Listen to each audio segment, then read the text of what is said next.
Welcome back to the deep dive. You know, the gaming world, it just never sits still.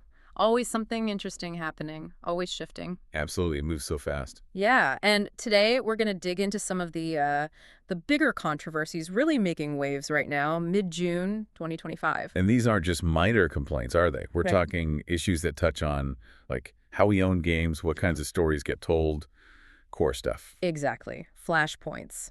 So we've got 5 key ones we want to unpack. We'll get into the details and, what it all means for you, the player, and maybe the industry overall. That's good. Let's jump in. Okay, first up, this one definitely got people talking. Nintendo. The Nintendo Switch 2 physical game controversy. Ah, yes. The game key cards. Right. So they're physical cards. Hmm. But what's the actual problem? Seems straightforward, but it's really not, is it? No, it's kind of tricky. The core issue, as we understand it, is these cards. They apparently don't have the full game on them. Wait, really? So what's the point? Well, they seem to act more like a physical license key, like, DRM. You need the card in the console to prove you own it. Okay. But you still have to download the entire game online. Maybe gigs and gigs of data. Huh. So it's not really a physical copy in the traditional sense. Exactly. And that's why people are disappointed. It kind of defeats the purpose for many who buy physical, offline access, preservation, resale value.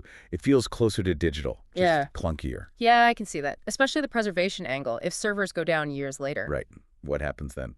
Big questions about ownership. Okay. Moving from ownership to creative choices. Obsidian Entertainment and The Outer Worlds 2. Specifically, the lack of romance options. Another recurring theme, yeah. Yeah. Fan frustration is definitely there. Obsidian's stance is usually about, what? Tonal consistency. That's their reasoning, yeah. Yeah. They've often argued that complex romance systems might pull away from the specific, sometimes satirical tone they're aiming for in games like The Outer Worlds. They want narrative focus. But, I mean, for so many RPG players, romance is a huge part of the experience, right? Player choice, immersion. Absolutely. Yeah. It's a major draw for a big part of the RPG audience. Yeah. So you see this debate flare up pretty much every time Obsidian announces a new title. It's that classic tension. Mm-hmm. Developer vision versus player expectation. A tricky balance. All right, next up, delays and some serious accusations.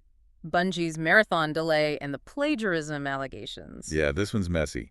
Marathon, their extraction shooter, was supposed to be out around September 2025. Now it's delayed. Why the delay? Just development trouble? Well, partly there was negative feedback from the alpha testing, which, happens. But the bigger issue, the really serious part, is these allegations about stolen artwork.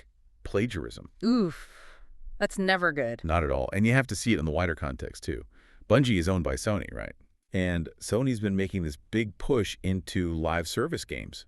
A high-profile project like Marathon stumbling, especially with plagiarism claims.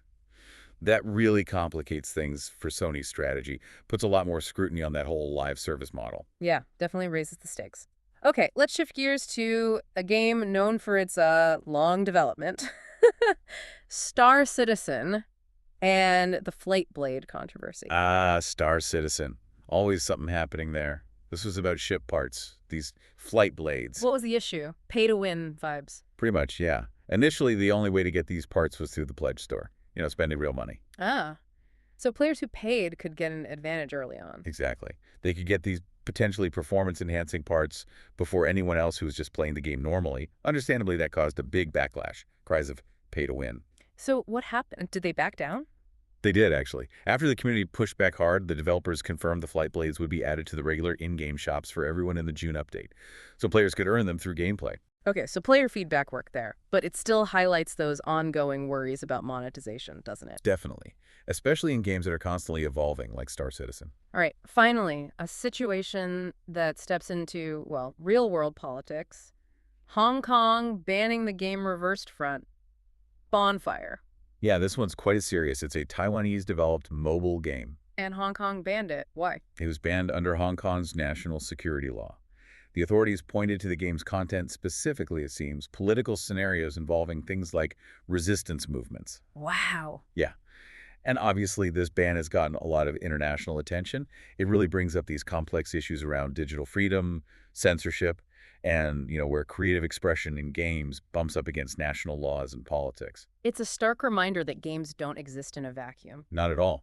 These digital spaces can have very real-world friction and consequences. So looking at all these, Nintendo's physical media questions, Obsidian's creative choices, Bungie's development woes, Star Citizen's monetization, and this Hong Kong ban, it really shows how complex and sometimes messy the gaming world is right Yeah, now. it really does. It's constantly changing, constantly facing new challenges from all sides: tech, business, politics, player expectations. So maybe the thought to leave you, the listener, with is this.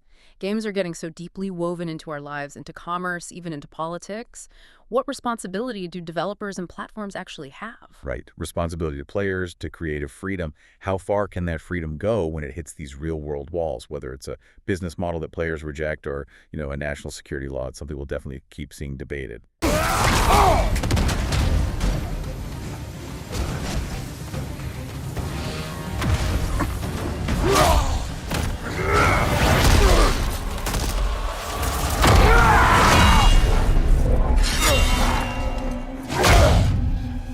Come on!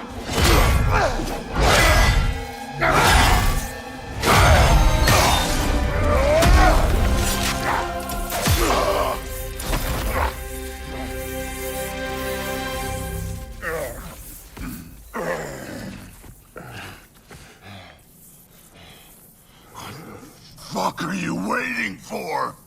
Your daughter. My son calls her friend. If you try to hurt her...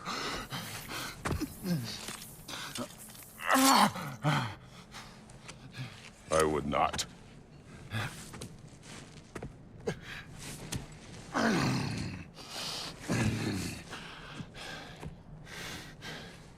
Don't you know what I've done? Yes! But what will you do now? We don't change. We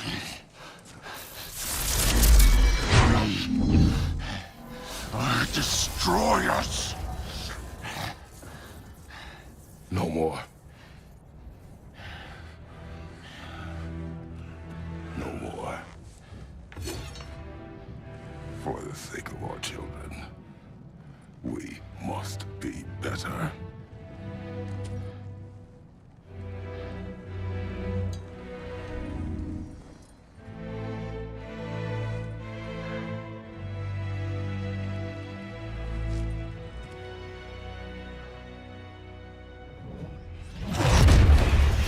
Why isn't he dead? Are you talking? Who told you to do that? You don't talk. You don't think. I think, you kill. It's a simple fucking concept.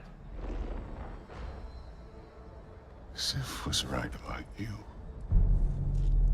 I just didn't want to see it. What is this? Are you broken? I am your father. Take the hammer and kill who I tell you to kill.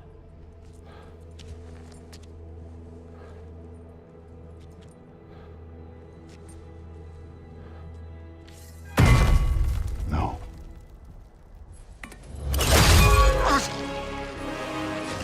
I didn't want this.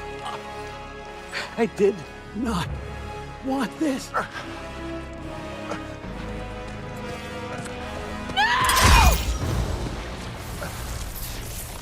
Dude.